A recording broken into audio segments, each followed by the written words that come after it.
गिरिबाला सिंह को अरेस्ट कर लिया गया है सीबीआई की टीम के द्वारा। सीबीआई गिरिबाला सिंह को लेकर निकल रही है उस घर से जहां तकरीबन 5 घंटे तक पूछताछ हुई है। और ये आप देखिए सामने हम आपको दिखा रहे हैं, वो बीच में गिरिबाला सिंह बैठी हुई हैं इस गाड़ी में सीबीआई के साथ। और ये तस्वीरें देखिए आप, बीच में गिरिबाला सिंह, ये एक्सक्लूसिव तस्वीरें आज तक पे हम आपको दिखा रहे हैं गिरिबाला सिंह की जो बीच में बैठी हुई हैं। और इन तस्वीरों के जरिए आप देखिए वो सीबीआई ने 5 घंटे तक पूछताछ की और अब गिरिबाला सिंह को लेके सीबीआई रवाना हो गई है। जिस तरीके से वो आंख मिचौली का खेल खेल रही थी मध्य प्रदेश की पुलिस के साथ, अब जो खबर निकलकर सामने आ रही है कि सीबीआई सुबह से लगातार, दोपहर बीत चुका था, शाम हो चुकी थी जब सीबीआई की टीम अब जज सास को अरेस्ट कर रही है। इसके पर्दे की पीछे की कहानियां इस डिकोडिंग क्राइम के जरिए जानिएगा आप। जब आप रात के गहरी नींद में सो रहे थे तब अचानक से मध्य प्रदेश की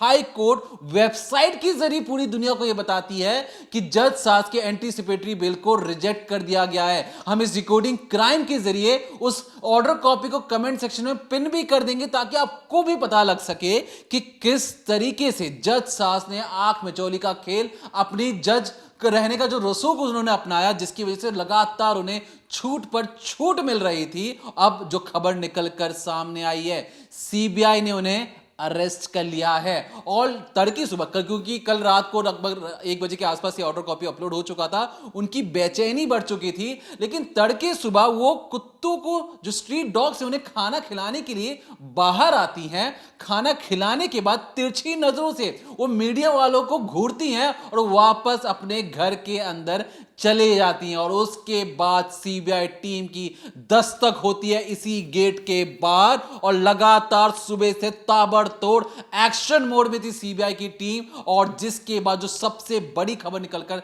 सामने आती है कि जो जज सास है उसे अरेस्ट कर लिया जाता है। लेकिन इसकी पटकथा कैसे लिखी गई है, कैसे सीबीआई की हिम्मत हो गई कि जज को अरेस्ट कर लिया जाए, क्या है पर्दे की पीछे की कहानी, जानेंगे इस डिकोडिंग क्राइम के जरिए। तो आपने जो सुबह सुबह की तस्वीर देखी जहां पर गिरिबाला सिंह कुत्तों को खाना खिला रही हैं, इसके बाद वो घर में जाती हैं और सीधे कुछ देर बाद ही सीबीआई की टीम की एंट्री हो जाती है।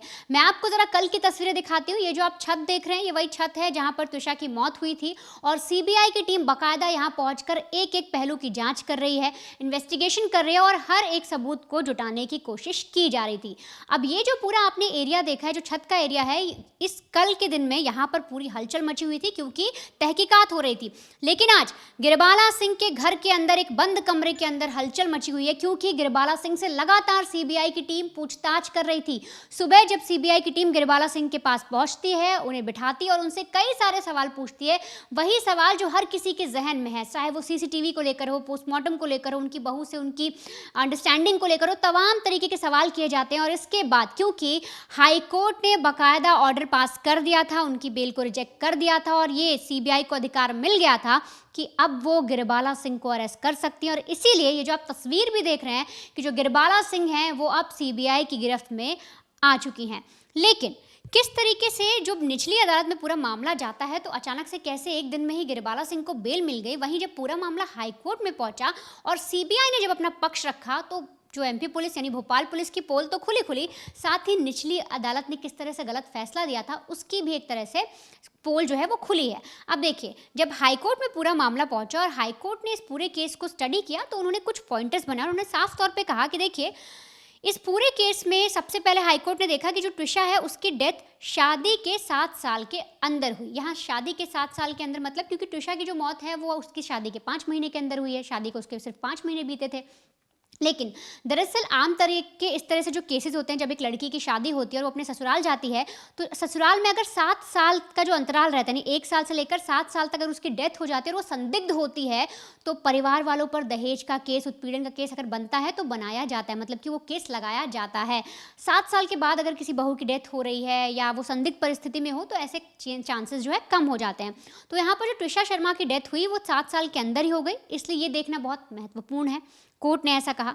दूसरा, ये जो डेथ है ये कोई सामान्य मौत नहीं थी कि उसे कोई बीमारी हुई हो, उसे कोई दिल का दौरा पड़ा हो, कोई ऐसी चीज़ नहीं थी।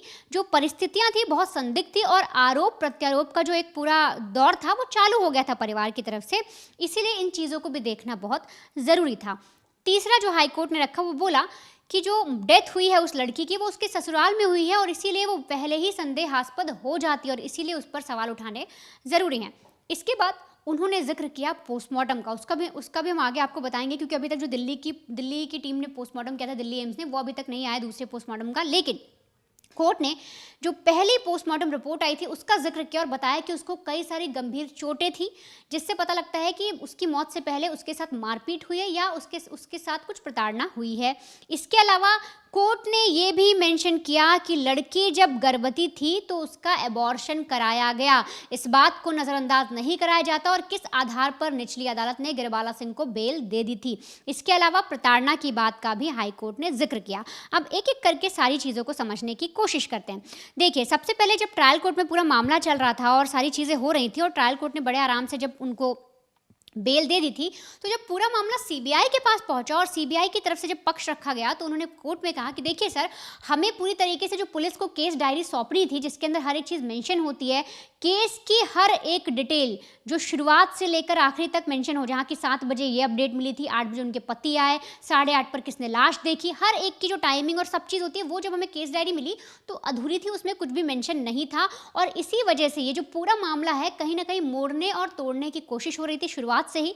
अब कोर्ट पर जब ये सारी चीज़ें आई तो कोर्ट ने साफ तौर पे कहा कि देखकर ऐसा लग रहा है कि जब ट्रायल कोर्ट मामला सुन रहा था गिरबाला सिंह का तो उन्होंने दूसरे पक्ष को समझने की कोशिश नहीं की, मतलब ट्रिशा की तरफ से क्या है, उनके वकील क्या कहना चाहते, कुछ भी जानने की कोशिश नहीं की। गिरबाला सिंह सामने खड़ी हैं, उन्होंने उनके वकील के द्वारा जो सुना उसी पर स्टैंप लगाकर उन्हें बेल दे दी। यानी कि सिर्फ एक पक्ष ने जो बोला सिर्फ उसी को सुन लिया गया, दूसरे की बात को सुना ही नहीं गया, जबकि मामला इतना डाउटफुल था और तुरंत उनको बेल दे दी गई। तो यहाँ पर हाईकोर्ट ने पहला जो पक्ष है वो ये रखा कि देखिए, किसी भी मामले में जो ऐसे मामले होते हैं ज़्यादातर उसमें दोनों पक्षों को सुनना बहुत ज़रूरी है और इतनी हड़बड़ी भी क्या थी कि आपने एक दिन के अंदर ही उन्हें बेल दे दी। पहली चीज़ हो गई। अब आते हैं अगली बात पे जो सबसे अहम है, व्हाट्सएप चैट। क्योंकि देखिए हर जगह पर ट्रिशा के जो व्हाट्सएप चैट हैं, जब वो मीडिया के सामने आए, सोशल मीडिया पर आए, सब ने वो चीज़ें पढ़ी और उस व्हाट्सएप चैट ने, जो हाईकोर्ट ने कहा कि अगर उस व्हाट्सएप चैट को हम पढ़ेंगे, उसकी बातों को समझने की कोशिश करेंगे तो उसमें कहीं ना कहीं जिक्र हो रहा है कि जो सास है, जो पति है, वो उसके चरित्र पर शक कर रहे थे, उसको कहीं ना कहीं मेंटल टॉर्चर किया जा रहा था और बहुत तरीके से वो परेशान थी। और सबसे इम्पॉर्टेंट चीज़, जिस तरह से हमने आपको कल भी गिरबाला सिंह का एक स्टेटमेंट सुनाया था, आप थोड़ा सा वो स्टेटमेंट सुनिए जहां वो बोल रही हैं कि उनकी बहू को बच्चा चाहिए ही नहीं था। उसने तुरंत शुरू कर दिया था कि मुझे बच्चा नहीं चाहिए, मुझे बच्चा ऐसा लगता मुझे मार रहा है, मैं मर जाऊंगी अगर बच्चा होगा, ये उसने शुरू किया। तो we said let us go in for proper counselling. एक प्रोफेशनल हेल्प की ज़रूरत होती है। एक अगर बालिग स्त्री कहे कि मुझे बच्चा नहीं चाहिए आफ्टर मैरिज तो कोई तो कारण होगा, और कोई कारण जानने के लिए वो सिंगल सेशन भी हो सकते हैं, साइकियाट्रिस्ट के पास भी गई, गायनेकोलॉजिस्ट के पास भी गई। तो इसका वहीं से तो शुरू हुआ, हमें जानकारी हुई कि शी वॉज कंज्यूमिंग मारुआना, उसने एडमिट किया मेरे सामने ही। सिजोफ्रेनिया का कब पता चला मैम? एंजाइटी का लिखा है उसके पर्चे में, और जो दवाई दी अगर आप उसको वो चेक करेंगे तो that is given for all this patients, manic depression and schizophrenia. ठीक है, तो ये जो आपने स्टेटमेंट सुना, यहाँ पर साफ तौर पे गिरबाला सिंह ने कहा कि उनकी बहू को बच्चा नहीं चाहिए था। लेकिन जब कोर्ट में मामला पहुंचा और कोर्ट ने जब इस चीज़ को स्टडी किया हाई कोर्ट ने, तो उन्होंने जाना कि जब ट्रिशा जो है, जब वो प्रेग्नेंट हुई तो 2 महीने के अंदर ही उसका एबॉर्शन करा दिया गया। और सास कह रही हैं कि ट्रिशा को बच्चा नहीं चाहिए था। लेकिन अगर चैट पर गौर किया जाए तो बार बार वो अपनी माँ से लिख रही है कि समर्थ मेरे बच्चे पर शक कर रहा है। समर्थ बार बार पूछता है कि कौन है, किसका बच्चा है, कौन है इसका बाप। तो इस तरह से उस लड़की के कैरेक्टर पर बार बार आप शक किया जा रहा था, उसको गलत दिखाने की कोशिश की जा रही थी। और यहाँ तक जब बात बच्चे पे आई तो उसका अबॉर्शन भी करा दिया गया। और ये चीज़ें हाईकोर्ट ने बहुत अहम मानी और ये कहा कि उस आधार पर लड़की मानसिक पीड़ित हो रही थी और ये किसी भी तरह से नज़रअंदाज नहीं किया जा सकता। ट्रायल कोर्ट ने किस आधार पर गिरबाला सिंह को इतनी जल्दी बेल दे दी, ये सारी बातें जो मैं आपको बता रही हूँ, ये हाई कोर्ट ने ट्रायल कोर्ट को भी फटकार लगाई है। अब आगे सुनते जाइए। जब ये पूरा मामला चलता गया और हाईकोर्ट में और सुनवाई हुई तो जिक्र आता है पोस्टमार्टम रिपोर्ट का। अब जो स्टार्टिंग में जो जितनी भी चीज़ें, जो भी डिटेल थी हाईकोर्ट ने बनाई थी, उसमें जो तीसरा पॉइंट था वो जब पोस्टमार्टम रिपोर्ट का आया तो हाईकोर्ट के जज के द्वारा भी चीज़ें कही गई कि उसमें साफ तौर पे लिखा है, हैंगिंग वर्ड आ रहा है, यानी कि लड़की की मौत इस तरीके से हुई है। लेकिन मौत से पहले, यानी जब किसी की डेथ होती है उससे पहले जो उसको चोटें लगी हैं वो पोस्टमार्टम में उसका जिक्र किया गया है। 6 से 7 चोटों का जिक्र किया गया है, जिसमें साफ तौर पर कहा गया है कि जो लड़की है उसकी हाथ पर 4 चोटें थी, एक सिर पर थी, उंगली पर थी और कई जगह पर यह भी है कि उसके फेफड़े सूज गए थे और आंखों पर भी खून का थक्का जमा हुआ था। तो ये जो इन चोटों का जिक्र किया गया, हाईकोर्ट ने कहा कि इन चोटों को भी नज़रअंदाज नहीं किया जाना चाहिए। जब गिरिबाला सिंह अब कटघरे में खड़ी थी और ट्रायल कोर्ट में उनका मामला चल रहा था बेल को लेकर, तो वहाँ पर बैठे जो जज थे उन्होंने इस पोस्टमार्टम को कंसीडर क्यों नहीं किया, उन्होंने क्यों नहीं समझा कि मौत से पहले लड़की को चोट लगी है। और वो साफ तौर पे अगर पोस्टमार्टम रिपोर्ट को आप स्टडी करेंगे तो समझ में आएगा जैसे किसी ने इस पर प्रहार किया हो या पहले कुछ धक्का मुक्की या ऐसी कोई चीज़ हो।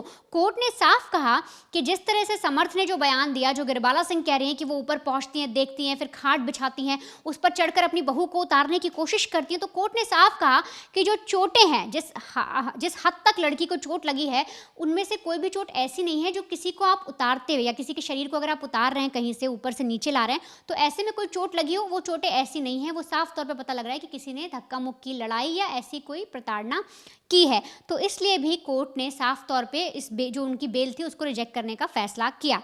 अब आगे आते हैं।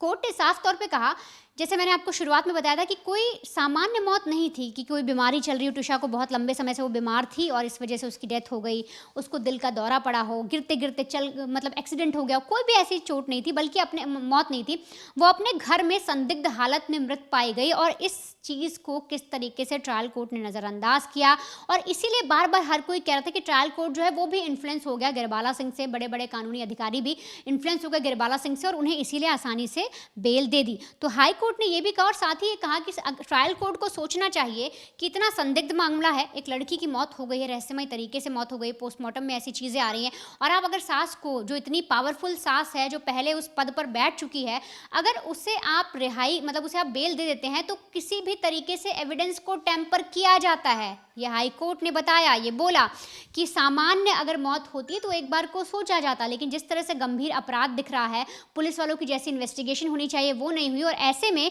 कोई भी बाहर जाकर बड़े आराम से सबूतों से छेड़छाड़ कर सकता है, कोई ऐसा विटनेस हो उसको प्रभावित कर सकता है, पैसा खिला सकता है, जो आप कई तरह से देखते हैं, मूवीज़ में भी देखा होगा आपने। तो कोर्ट ने यह भी कहा कि ये सारी चीज़ें भी हो सकती हैं, तो ऐसे में ट्रायल कोर्ट को ये फैसला नहीं देना चाहिए था और इसको भी आधार बनाया गिरिबाला सिंह की बेल को रद्द करने का। इसके अलावा कोर्ट ने कहा सबसे अहम सवाल उठता है सीसीटीवी फुटेज पर। कोर्ट ने कहा कि पुलिस ने के बयान के आधार पर उन्होंने कहा कि पुलिस ने सीसीटीवी जब्त कर लिया, लेकिन अगर पुलिस ने सीसीटीवी जब्त किया होता पूरी तरीके से तो उसकी एक कॉपी या कुछ हिस्से उस पक्ष के पास कैसे रहने दिए जिस पे आरोप लग रहे हैं, क्योंकि उसके बाद वो लगातार अपने हिसाब की छोटे छोटे क्लिप उस सीसीटीवी से काट कर सोशल मीडिया पर वायरल करने लगे, जिससे जांच प्रभावित हो गई और एक तरह से ये एविडेंस टेम्परिंग में भी आता है। तो यहाँ पर पुलिस पे भी सवाल उठे और साफ तौर पे ये भी सवाल उठा गिरिबाला सिंह पर भी कि वो क्या एविडेंस को टेम्पर करने की कोशिश कर रही थी, क्या जांच को एक तरह से दिशा बदलने की कोशिश कर रही थी। और ऐसा इसलिए भी कहा गया क्योंकि आपको याद होगा, आपने तमाम जगह देखा होगा कि गिरिबाला सिंह कहीं भी मीडिया के सामने आने से कतराई नहीं है। उनके सामने जब ऐसे माइक लगाया गया तो उन्होंने जवाब देना बेहतर समझा, अपनी बहू के बारे में जो कहना है वो कहना बेहतर समझा, प्रेस कॉन्फ्रेंस करनी बेहतर समझी। और इसी को कोर्ट ने भी बोला, हाई कोर्ट ने भी कहा कि जब गिरिबाला सिंह को जांच के लिए बुलाया जाता है, जब सीबीआई की टीम उन्हें इन्वेस्टिगेशन के लिए बुलाती है, तब वो नहीं पहुंचती हैं, वो कोई सवाल जवाब, किसी बात का जवाब नहीं देती हैं। लेकिन जब प्रेस कॉन्फ्रेंस करनी होती है तो एक एक घंटे की प्रेस कॉन्फ्रेंस कर लेती हैं। और इसी पर कोर्ट ने कहा कि उन्हें जमानत मिलने के बाद उन्होंने ये सारी चीज़ें बहुत गलत की। ट्रायल कोर्ट ने जो जमानत दी उसके बाद वो प्रेस कॉन्फ्रेंस कर पाई, जांच को एक तरह से उसकी दिशा बदल पाई, लड़की के कैरेक्टर पर सवाल उठाए। इससे ये होता है कि लड़की को लेकर एक परसेप्शन बन जाता है समाज में, हो सकता है जो सुनवाई कर रहा है, जो सीबीआई के कोई अधिकारी, उनके दिमाग में कोई परसेप्शन बन जाए। तो अगर किसी के खिलाफ आपका कोई परसेप्शन बन गया है तो आप कहीं ना कहीं जांच अगर आप सही कर भी रहोगे तो कहीं गलत रास्ते पे चले जाओगे। और इसीलिए कोर्ट ने कहा कि इस तरह से जब वो मीडिया के सामने आई तो इससे पूरी तरह से गवाहों पे असर पड़ गया, लड़की की छवि खराब हो गई और साथ ही साथ जो हम बार बार कह रहे हैं कि जो एविडेंस टेम्पर हो रहा है, सबूत को कहीं ना कहीं वो छेड़छाड़, वो ना चाहते हुए भी सबूत को छेड़ने की कोशिश कर रही हैं।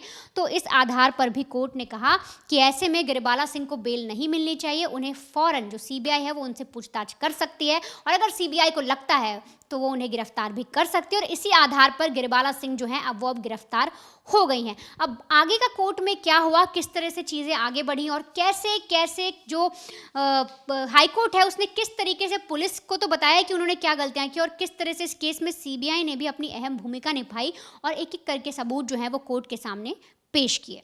देखिए, जो कोर्ट को इस बात से भी दिक्कत थी कि जो लगातार पुलिस एक के बाद एक कई सारी नोटिस भेज रही थी कि आप आइए, हमें आपसे बातचीत करना, जांच में सहयोग कीजिए, वहां पर लगातार ये जो जज सास हैं ये उन्हें इनके नोटिस को मना कर रही थी। जो हमने कल भी आपको बताया था कि लेने से मना कर रही थी और बाकायदा पुलिस को व्हाट्सएप के जरिए भेजना पड़ा नोटिस, ताकि को ये कह सके कि हमने नोटिस भेजा है, उन्होंने वहां से उसे रिसीव कर लिया है। अब इस चीज को लेकर भी हाईकोर्ट का कहना है कि वो जांच में सहयोग नहीं कर रही हैं। अब जांच में सहयोग नहीं कर रही तो उन्हें जबरन जांच में सहयोग करवाने के लिए उनकी इस बेल को रद्द करना जरूरी हो जाता है। अब यहां पर लगातार ये कोर्ट ने यह भी कहा कि जो आरोपी हैं वो प्रभावशाली व्यक्ति हैं और इस बात को भी नोट किया गया। कोर्ट के रिकॉर्ड के मुताबिक गिरबाला सिंह रिटायर्ड जुडिशियल ऑफिसर हैं, साइबर क्राइम और क्राइम सीन मैनेजमेंट की वो ट्रेनिंग ले चुकी हैं। मैं फिर से कह रहा हूं, साइबर क्राइम की ट्रेनिंग ले चुकी हैं, क्राइम सीन जहां पे क्राइम हुआ है उसके मैनेजमेंट की वो ट्रेनिंग ले चुकी हैं। आपको मुझे आगे बताने की जरूरत नहीं है कि क्राइम सीन मैनेजमेंट क्या है क्या नहीं है।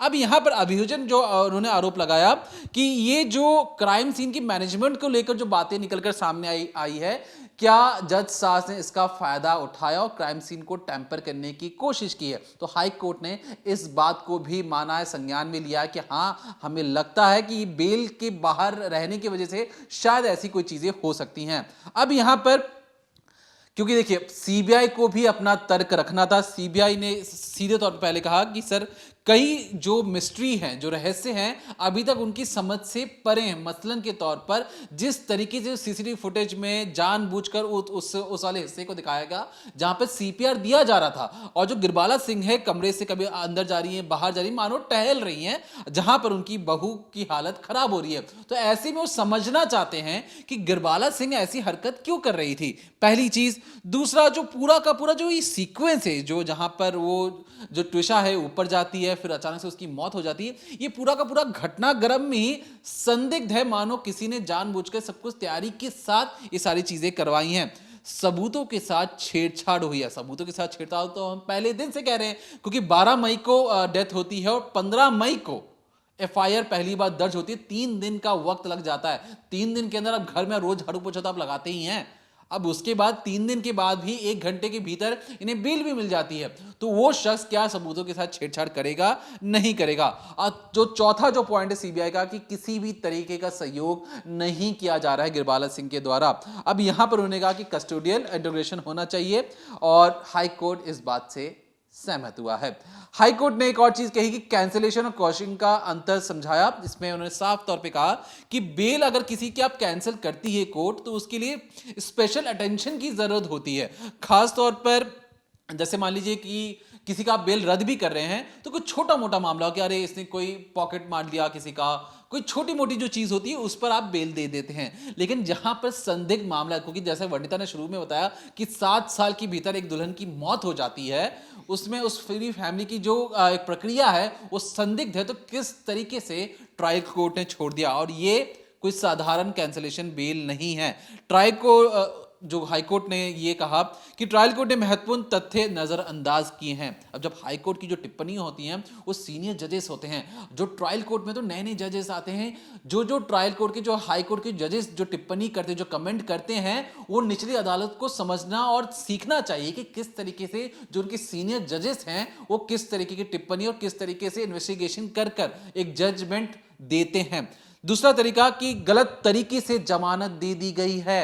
हाई कोर्ट के जजेस ने कहा कि निचली अदालत के जजों से गलत तरीके से जमानत दी है और आदेश को वापस लिया जाता है। तो इसलिए इस चीज को लेकर कहा गया। अब यहां पर जो हाई कोर्ट है, हाई कोर्ट ने कहा कि जो उनके खिलाफ जो उन्होंने इस जजमेंट दिया है कि बेल को रद्द करना चाहिए, उन्होंने लगभग 5 ऐसे केसेस को गिनाया जिसको आधार मानते। जब आप कमेंट सेक्शन में उसको जाके पढ़ेंगे तो आपको समझ में आएगा किन किन बड़े बड़े केसेस को पढ़कर समझकर जो जजमेंट है ये दिया गया है। निचली अदालत के जजों ने ऐसी दे दिया था 1 घंटे के अंदर, लेकिन यहां पर जो हाई कोर्ट के जो जज हैं उन्होंने बकायदा कई सारी केस स्टडी को सामने रखकर और क्यों कैंसिल किया इसके बारे में बताया है। अब यहां पर कोर्ट ने एंटीसिपेटरी बेल को एक सिद्धांत के दौर एंटीसिपेटरी बेल कब मिलनी चाहिए, तो यहाँ पर साफ तौर पर उन्होंने चीजें कही हैं हाईकोर्ट ने।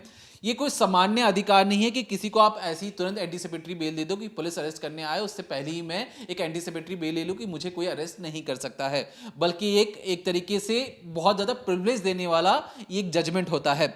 विशेषकर में अब यहाँ पर आप मान लीजिए कि आप किसको एंटीसिपेटरी बेल नहीं देंगे, दहेज मृत्यु, वैवाहिक मृत्यु, संदिग्ध आत्महत्या, प्रभावशाली आरोपी है, तो वैसे मामले में क्योंकि देखिए न्याय प्रणाली पर सबका भरोसा बना हुआ रहता है, अगर आप किसी को तुरंत दे देंगे, जिस तरीके से इसमें आवाज उठाई गई कि जज है और जज ने अपना रसूख इस्तेमाल कर उन्हें फौरन ही बेल मिल गई, तो इस तरीके के सवाल ना आए, तो इन सारी बातों का ध्यान रखा जाए।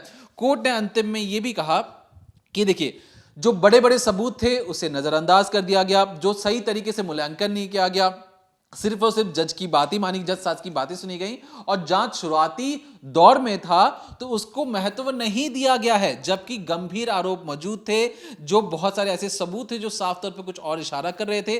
पोस्टमार्टम में भी चोट की बातें निकलकर सामने आई थी, प्रताड़ना के आरोप थे क्योंकि जिस तरीके से चैट में निकलकर बातें सामने आई, जांच को प्रभावित करने की आशंका भी थी। तो ये जो सारी जो बातें हैं ये कहीं ना कहीं इशारा कर रही थी कि जज साहब का जो रवैया वो ठीक नहीं है। अंतिम आदेश में हाईकोर्ट ने कहा कि गिरबाला सिंह की अग्रिम जमानत को रद्द किया जाता है, ट्रायल कोर्ट के आदेश को निरस्त कर दिया जाता है, दोनों याचिकाएं मंजूर कर ली गई हैं। अब यहां पर बहुत सारी बातें निकलकर सामने आती हैं कि जिस तरीके से हाई कोर्ट के जो जजेस, जो सीनियर जजेस होते हैं, वो क्यों उनके फैसलों को एक तरीके से पत्थर की नींव माना जाता है, क्योंकि जो भी वो जजमेंट देते हैं पढ़कर समझकर, बहुत सारी जो डेटाज होते हैं पुराने केसेस को समझते हैं और बहुत सारी फैक्ट फाइंडिंग करने के बाद ये जजमेंट देते हैं। तो हमें ये लगा इस रिकॉर्डिंग क्राइम के जरिए कि जो 1 घंटे के अंदर हो गया था उसमें जो हाई कोर्ट ने कम से कम 3 दिन या 4 दिन का समय लिया इस फैसले को सुनाने में और हर एक महत्वपूर्ण पॉइंट्स को उन्होंने सामने रखा और बताया कि क्यों उन्हें इस एंटीसिपेटरी बिल को रद्द करना पड़ रहा है। और इसलिए जो ट्विशा की जो फैमिली थी शुरुआत से ही समझना चाह रही थी कि एफआईआर तो अभी दर्ज ही हुआ है, महज 1 घंटे के अंदर कैसे बेल मिल सकती है। अब जब इस बात को लेकर हम शुरू से सवाल उठा रहे थे तो हर किसी का कहना था कि अरे देखो ये तो नॉर्मल सा मामला है, कई केसेस में होता है, गिरबाला सिंह की एज भी ज्यादा हो रही थी, कोई डायरेक्ट कनेक्शन नहीं मिल पा रहा था। लेकिन ये जो बातें हैं कि 7 साल, पहली चीज जो सीसीटीवी में वो जो इधर उधर घूम रही हैं, पोस्टमार्टम में जो चीजें निकलकर सामने आ रही है, तो कहीं ना कहीं जो हाईकोर्ट के जजों ने इसे समझा, इसे परखा और तब जाकर ये जो तस्वीर निकल के सामने आई कि सीबीआई की टीम को भी अरेस्ट करना पड़ा। सीबीआई की टीम किसी को यूं ही अरेस्ट नहीं कर लेती है, जब तक उन्हें संतुष्टि तरीके से जवाब नहीं मिलता है तब तक वो उन्हें अरेस्ट नहीं करते हैं। तो क्या गिरबाला सिंह के खिलाफ सीबीआई को कोई ऐसे अहम सबूत मिल चुके हैं जिसके बाद उन्हें अरेस्ट किया गया है? क्योंकि कल ही हमने आपको एक वीडियो बताया था कि जिस तरीके से कई सारे अनसुलझे सवाल हैं जो सीबीआई की टीम समझना चाहती है और लगातार अबॉर्शन के बाद जो सामने निकल के आया है कि ट्विशा की जो प्रेगनेंसी जो थी उस पर लांछन लगाए जा रहे थे और उसके जैसे अबॉर्शन होता है ट्विशा डिप्रेशन में चली जाती है, उसके वजन 15 किलो तक कम हो जाता है। तो इस बात को लेकर भी कई सारे सवाल उठाए जा रहे हैं। फिलहाल सीबीआई इस पूरे मामले में जो भी नए अपडेट्स लेके आएगी हम कोशिश करेंगे क्राइम तक पर उसे सबसे पहले आप तक पहुंचा और बताएं कि कोई भी कितना भी बड़ा आदमी क्यों ना बन जाए, कानून की नजर में सब बराबर ही होते हैं। और हमें लगा कि इस पूरे प्रक्रिया को आप तक बताने की जरूरत है क्योंकि कोर्ट की बंद दीवार के अंदर जो चीजें चली आज आप भी समझ गए होंगे कि निचली अदालत को लेकर और हाई कोर्ट ने क्या क्या टिप्पणियां की हैं, क्या क्या गलतियां गिनवाई हैं। क्योंकि हर चीज कहीं पर इंसाफ मांगने के लिए अगर जाता है तो कोर्ट का दरवाजा ही खटखटाता है। अगर वहां से उसे इंसाफ मिले तो कहीं ना कहीं उसके मन में थोड़ी बहुत तो खुशी आती है। फिलहाल के लिए इस पूरे मामले में जो भी नए अपडेट्स होंगे हम उससे क्राइम तक पर उसे पहुंचाएंगे। तब तक देखते रहिए decoding crime, Monday to Friday शाम 7:30 बजे ओनली ऑन क्राइम तक।